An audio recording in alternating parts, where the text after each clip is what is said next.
This is Sara's Kitchen Garden with me, Sara Bäckmo, passionate and inspiring on how to grow a lush, healthy and sustainable vegetable garden. Based in Sweden, gardening all year round, from sarabäckmo.com.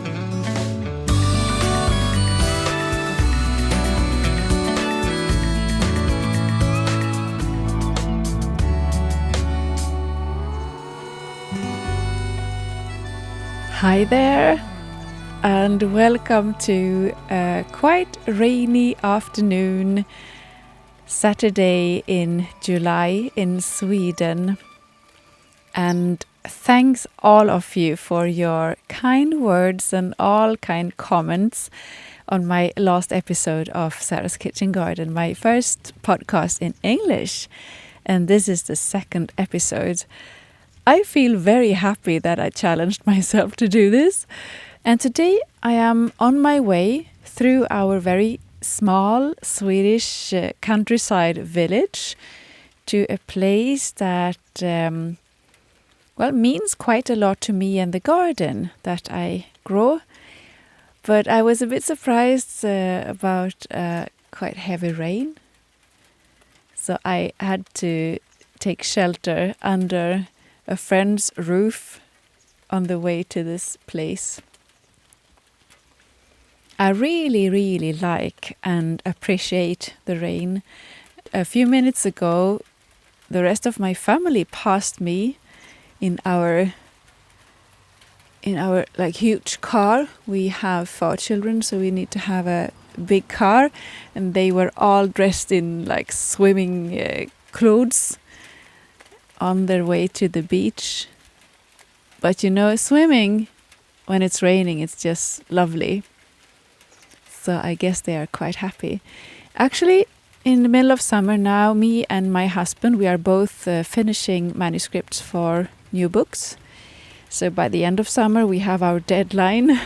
So we have scheduled all our days basically to have time to be ready. And today, even if it's weekend, I have an afternoon with my computer. But I try to be, I try to split the time. So I write very focused for like an hour or so. And then I just do something else for an hour or 20 minutes or whatever. And now I thought I would go away for a while to this place, but I am a bit interrupted. But let's take it from the beginning. Next year it is 10 years since I started to grow my kitchen garden, so it's the 10th season then.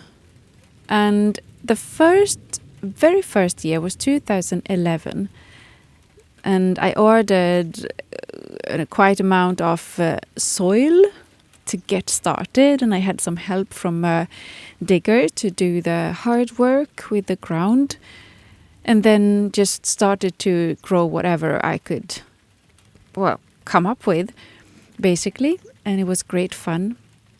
And that autumn 2011 I was pregnant with my third child, and I think I was wise enough to understand that I had to do something different the coming years, since there was a lot of weeds in the garden. And I could imagine myself, with this huge stomach lying on all my 4 arms and knees and just pulling this weed, and a body that would ache. And I didn't like that picture. So I started to read plenty on internet, trying to find a way to create this garden without this mass of weeds, right? So I come across something that I had not heard of before, and it was a technique, the mulching technique. I mean, you do say the root stout technique or the root stout garden technique or whatever, and it means something that root stout, she was a gardener, that she invented in a way. That she started to mulch her garden with straw and hay to get a way of gardening that did not allow that much weed in the garden. So I come across a man named Börje Remstam, and he is the Swedish root stout. He's been doing this for years and years and years. And in Swedish, what I could read 10 years ago, then there were plenty of things to use as a mulching material, not only straw and hay. You could use leaves and grass clippings and not yet decomposed compost and pretty much anything that could cover the ground. And my interest increased, pretty much because at the same time I found this, I was quite ill within my pregnancy because when I am expecting a baby, I get very, very sick and I throw up all the time and I have no energy and everything is just bottom. So finding this technique, and also the fact that I had neighbors with this huge machine, the grass clipping machine, that collected all the grass clippings into what I don't even know what to call it, but they could collect 750 liters of grass clippings in just one time. So they offered me all this grass clipping, and they went to my place and they just dumped it in my garden. I was so happy. So 2011 in fall, I started to mulch my garden to prepare the garden for this, the baby episode of my garden life. I don't think I would have been that successful with the garden without it, really, because that was the beginning of something very, very important to me. I now grow about 500 square meters in that garden, and then I have other garden projects that I am involved with. And I think I would have been tired of gardening if I would feel occupied by this weeding thing all the time. And I mean, you could get bombed with weeds. All of you knows about this, right? So to me, the mulching technique saved me, and I can do all these garden things at home on my own. I don't need my husband. I don't need my kids to do it. I can do it at the same time as I work, not full time, part time, but still having a busy everyday work and being home with my children a lot. So it's possible, and it's possible because of the mulching technique. And today, now it's finally, I think I will dare to keep going, right? Here it is. A blue plastic bag, a huge one. Right. So now I am on my way to a place that really changed my way of gardening. My village is quite a small village. We are, I think, 200 households. And it's this typical Swedish countryside village with this main road that passes through the village. We have a very small shop for groceries, and we own it together. And there's a local school, and we have the church, and we care for it all together. And it's a very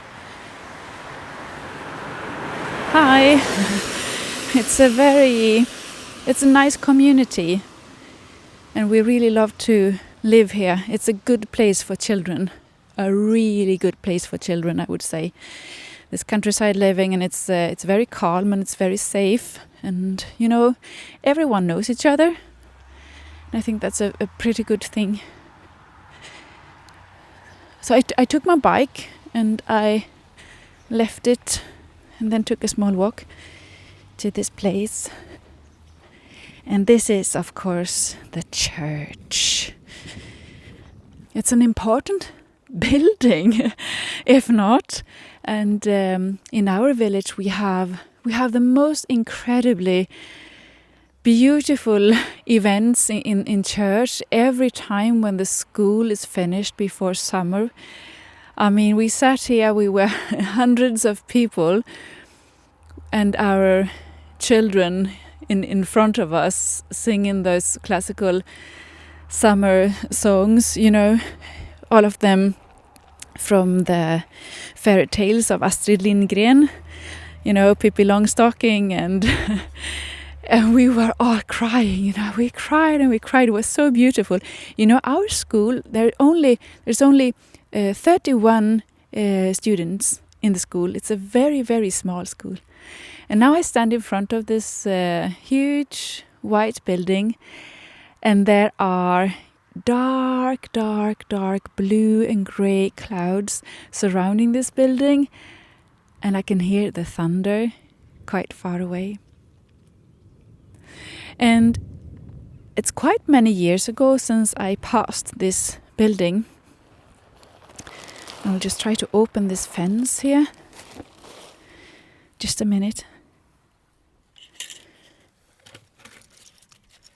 Oh, hey. Well, a few years ago, I passed here because our small village is quite close to a big lake, Åsnen. So we passed here with our car, and I was just, stop! There's a grass clipping machine standing outside the church by the parking lot. So I stopped the car and I ran out and I met a gardener, and I had never even thought of the idea that they, you know, collected their grass clippings. So I asked, and she showed me a huge pile of grass clippings just behind the church. It's like if you really like candy, you know, and you would find a mountain of candy just behind your house or whatever. And I went just mad at that place. So I got, a lot of those plastic bags, and I went here, and my children, they were just, oh, you're crazy, you're embarrassing. But every now and then I stop by the church. Like for now, I can carry with me a few sacks, and I fill them with these grass clippings, and then I come back. Like now, I will come back later on with my car and get it. And this is, to me, this is gold, really. It's like the best. They cut their lawn once a week. And last year, it was very difficult because 2018, we had a very, very dry summer. So I had some grass clippings in springtime, but later on the summer, there was really nothing to get. Unfortunately, in a way, and in another way, it didn't matter because we couldn't water our kitchen gardens. In most parts of Sweden, people were forbidden to water. But we have our own well in the garden, so we are not connected to any like community system for water. So and if you cannot water in the garden and you have this mulching technique, in the beginning of the summer when the soil is still quite moist, it's really good because then all the worms, they will come up to the surface and they will drag down the mulch, the grass clippings or the leaves or anything into the soil, and they will start to decompose it. They eat it, and then they poop out just lovely manure. And you know, this worm manure, you can actually buy it in the garden stores. It's very expensive, and it's said to be like the best you can give your garden. And I actually counted once on how much worm manure I get from mulching my garden, and you will get surprised, right? Because I think when I did this math, I was gardening, or I grew like 350 square meters of my garden with this vegetable garden. On that area, I could get 3,500 kilos of worm manure only by mulching my vegetable garden. And this sounds completely crazy for a person who has never even thought about it before or never tried it before. But I don't know who did come up with this, but someone counted the amount of worms in garden beds. In one bed that you use the mulching technique, and you cover or mulch the soil with a layer of grass clippings, leaves, or whatever, counted the amount of worms in that area in 1 square meter, and then compared to 1 square meter in soil without any mulch. In the soil without any mulch, you would find between 10 and hundreds of worms, right? In the other area, you would find between 500 and 1,000 worms. It's a huge difference. And you do say that one single worm will poop out worm compost about 0.5 gram each day. So you can imagine the difference in the amount of worm manure in the different type of beds, right? The one with fewer worms will produce not that much worm manure. But if you cover mulching your bed with like grass clippings, for example, you will get plenty of worm manure each and every day.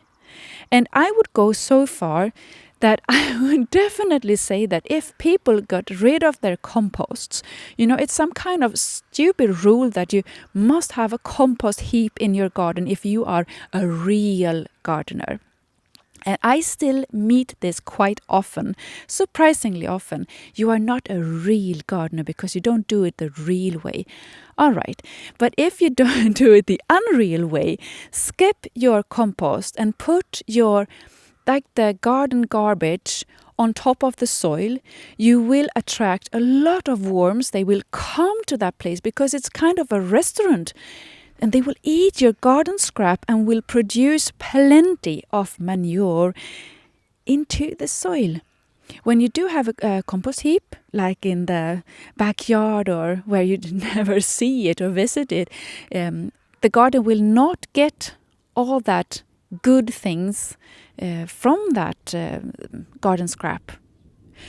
I get so excited, so I can't find the words. I'm sorry, but I hope you get my point that if you use the thing the garden produces with leaves and weeds and all the kind of plant materials that you usually feed the compost with, put it on top of the soil between your vegetables, between the corn, between the tomatoes, between the lettuce, between the everything. And if you don't have space in the garden bed, you just put it in the rows between the beds where you step on it all the time, because there you can feed the worms as well. It's amazing. I think you can tell by my voice because I get very engaged when it comes to this. And I think many of us could garden a bigger area if we did our work in a more effective way. And the most effective way, I think, is not like buying products and transport your products from the store and to the garden and then removing waste to another place where it's recycled. I mean, I was very surprised when I got to know this, that in places where you have like allotments, you have like containers, huge containers, where people throw all their plant materials and the weeds and leaves and grass clippings and everything, and it's removed. and transport it to another place. And then people buy their compost in sacks, in bags from the garden store, soil and compost and manure and whatever. And in some places you are not even allowed to mulch your garden because people think that it looks like dirty and it doesn't really fit in. I think that's stupid. So I was like overwhelmed when I found this huge pile of grass clippings in my village. So now I collect grass clippings from my neighbors, Nalle and Gittan. And I can actually hear whenever they start their machine or the kids hear it and they say, oh, they are cutting their lawn. So I then plan my day so that we can take the car and go get some. It's just a few minutes away and the kids can go by bike, for example. And then every other week I go here to the church and I take as much as possible with me. So I pack it into those plastic bags. I use those, I buy them in like the store for, no, I don't even know how to describe it. They are huge and they are made of a thick plastic material. They are not like thin, so I can put in quite a lot without the plastic bag will sort of break. It's very good. And then I take it home, and if it is all fresh, I try to press out as much air as possible, and then I close the bag, and I usually put it upside down so that no air will come into the grass clipping. And by doing that, I can, how should you describe it? I can make my own silage that way. So if I remove as much air as possible, and then I can keep the grass clippings for a very long time, for several years, without it being like destroyed, without it start to rotten. It's very good. But now I was here by this pile a few days ago when I passed and I saw they were here. So I took as much as I had time for by then. But then I said that I will come back another day soon, and that's why I'm here now. And now the grass is all dark gray and it's started to dry out a bit, but it's still a bit damp. I'm not sure how I will take care of this, but probably I will just put it in the bags and then take it home and use it directly, I think. It's not a problem to use old grass clippings, even though some people think that it doesn't look like fresh, right? But it will keep its energy and give energy to the soil and the plants for a very long time forward. And also I can say, because many people wonder, well, it started to decompose. It looks a bit rotten and so on, but it's not a problem either. If you think that it doesn't look fresh, just don't put it around the vegetables that you are soon going to eat.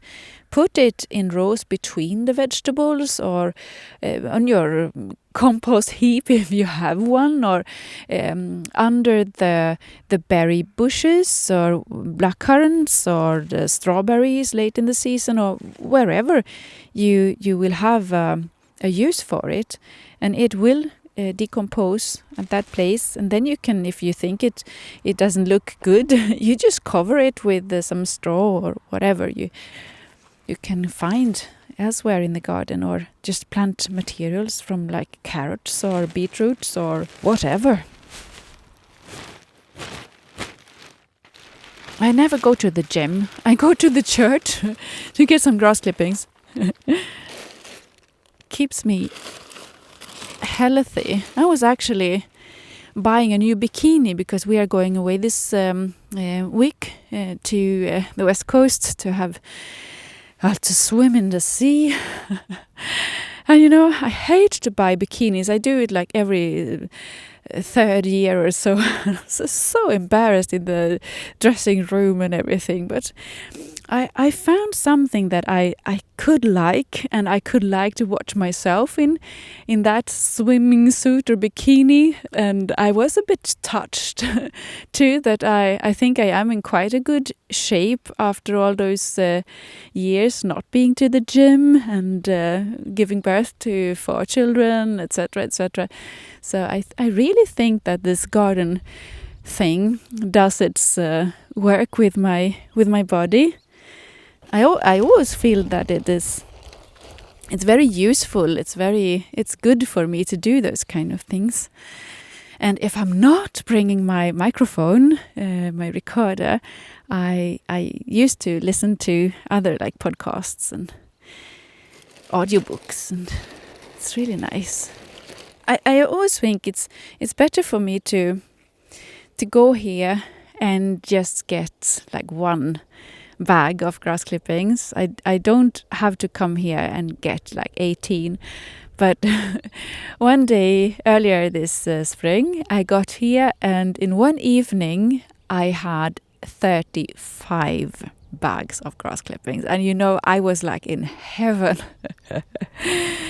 It feels kind of silly, and sometimes I go here usually in the evenings because I don't want people to see me, and it's as if I don't know if it's because it's a church and like a graveyard and everything, that people come here to care for their family members who are not longer with them, and I stand here like robbing this place.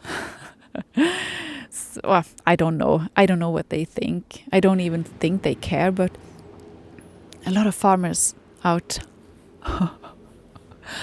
I sometimes feel, of course, that it's a bit strange. You see all the farming machines, and they drive through our place with a lot of like silage behind their tractors. And I stand here and work so hard for each and every bag with grass clippings, and I would carry it home and use it in my garden. It would be so much easier, of course, to call someone and buy just a huge pile of cow manure. Really, but honestly, after all those years, I cannot stand the smell of fresh cow manure. I would hate it in my own garden. I had this soil analysis made last summer, and that was very interesting because it showed that, well, you measure like two types of storage. One that vegetables can use in a short time, and one storage that the plants can use in longer times. This soil analysis showed that by using this mulch technique, I have huge amount of nutrients in the soil in both those storage places. So like now for this season, the plants will use the short storage. It's also a truth that if I may not succeed feeding the soil, then the plants will get their food, so to say, from a second storage place. And that was shown very, very clear to me the summer of 2016 when I had my 4th child.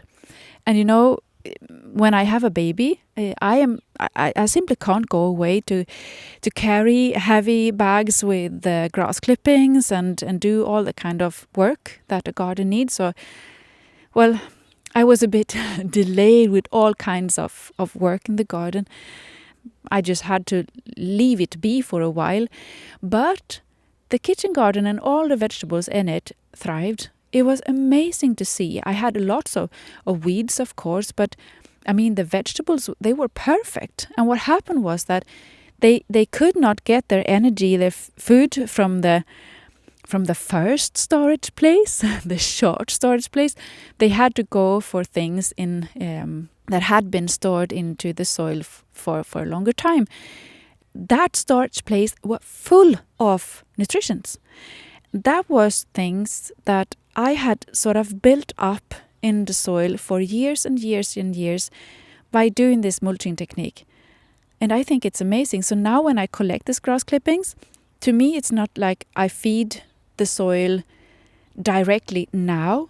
I also do a work that my kitchen garden will have a great use for next year and the year after that and the year after that. So it's really a long perspective in the garden, and it's another kind of perspective than you may have if you use like those fast fertilizer in the garden, like chicken manure diluted in water, or like urine into water and nettle water and those kind of things. And by using this mulching technique, you build up layers and layers of energy in your garden, in the soil, that you can use for years and years. So this is what I do today.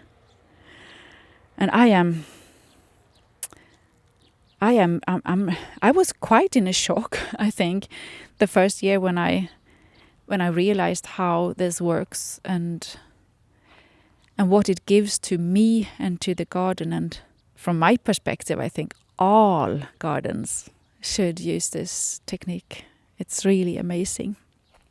So this is what I wanted to share with you in this second episode of my English podcast today. Start mulching your garden. It's very easy to do. And if you check my blog at sarabäckmo.com, you will find a blog post for this episode, and I will put a few links to videos and to blog posts where I show you exactly how to get started, and also trying to convince you that it is very, very easy. You don't have to know that many things to get started, and you don't have to get many things to get started. You can just use what you have at home. It's very easy, and you will get paid for the work very, very soon. Now, back to this plastic bag and this pile that is still left. Have a really nice day with your grass clippings, if you have any, or without the grass clippings, if that's so. Well, anyhow, enjoy your garden, and I'll see you, or you'll hear from me another time.